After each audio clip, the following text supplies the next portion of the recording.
અંકલેશ્વર શહેરમાં દારૂ વિરોધી કાર્યવાહી દરમિયાન ભરૂચ એલસીબી તથા અંકલેશ્વર બી ડિવિઝન પોલીસે બે અલગ અલગ સ્થળે રેડ કરીને મોટી માત્રામાં વિદેશી દારૂનો જથ્થો જપ્ત કર્યો હતો।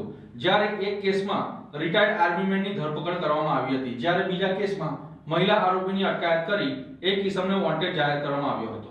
અંકલેશ્વર શહેરમાં દારૂ વિરોધી કાર્યવાહી દરમિયાન ભરૂચ એલસીબી તથા અંકલેશ્વર બી ડિવિઝન પોલીસે બે અલગ અલગ સ્થળે રેડ કરી મોટી માત્રામાં વિદેશી દારૂ જપ્ત કર્યો હતો। એક કેસમાં રિટાયર્ડ આર્મીમેનની ધરપકડ કરવામાં આવી છે, જ્યારે બીજા કેસમાં મહિલા આરોપીની અટકાયત કરી એક ઇસમને વોન્ટેડ જાહેર કરવામાં આવ્યો છે।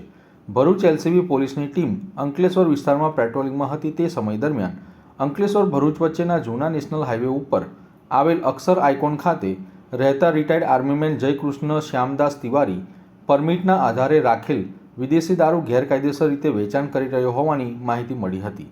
મળેલી બાતમીના આધારે એલસીબી પોલીસે રેડ કરતા તેના મકાનમાંથી રૂપિયા 3,59,000થી વધુ કિંમતનો વિદેશી દારૂનો જથ્થો જપ્ત કર્યો હતો।